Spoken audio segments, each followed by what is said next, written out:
Hi, my name's Jessica, And my name's Erica. and we are presenting our podcast on the impact of sex education on the spread of syphilis. The prevention of syphilis is really important because it can affect anyone who is sexually active.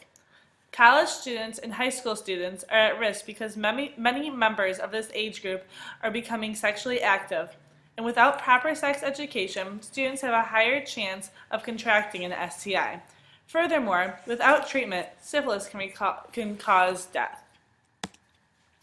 So, our question is what is the most effective way to reduce the spread of syphilis in young people, specifically college students and high school students? First, before we kind of want to talk about how we can prevent it, we first want to talk about what syphilis actually is. Um, Worldwide, syphilis, which its scientific name is Treponema pallidum, is a common bacterial infection. It's transmitted sexually, which means it's an STI, a sexually transmitted infection, and it's estimated that 10 to 12 million infections of syphilis are diagnosed each year, which is gross. So, what happens when a person gets syphilis? In the primary stage, it starts with a sore called a chancre in the affected area, which is usually in the genitalia, the rectum, or the mouth. The sore heals, but the infection continues to spread throughout the body.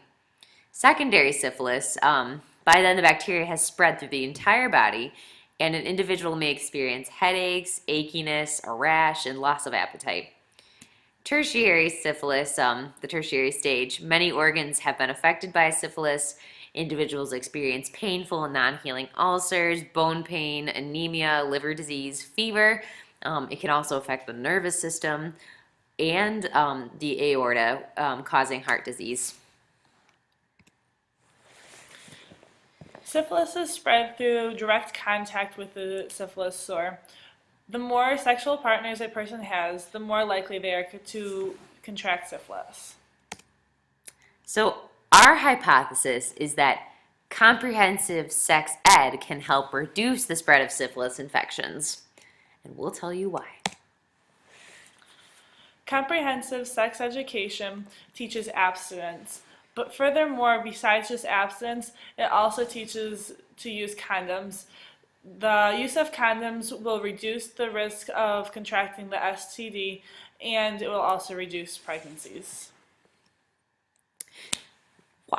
Why? So essentially, why can comprehensive sex ed, really prevent or reduce syphilis infections?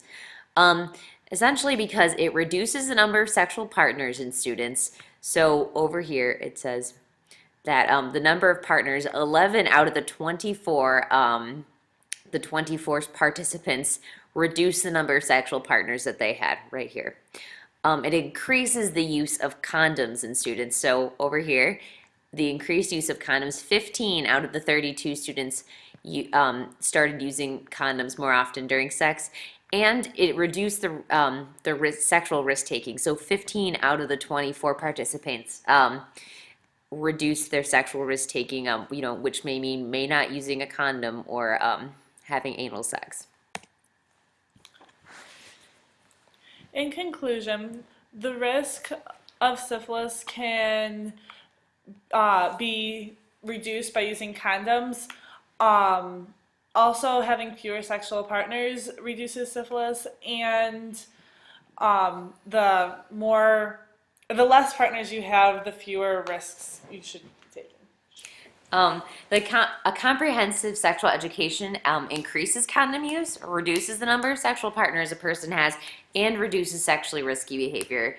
So basically, participation in comprehensive sex ed programs can reduce the risk of contracting STIs such as syphilis because you're using those condoms. You're not having sex with as many people, and you're reducing sexually risky behavior. So essentially, in conclusion, comprehensive sex ed can reduce the risk of contracting syphilis.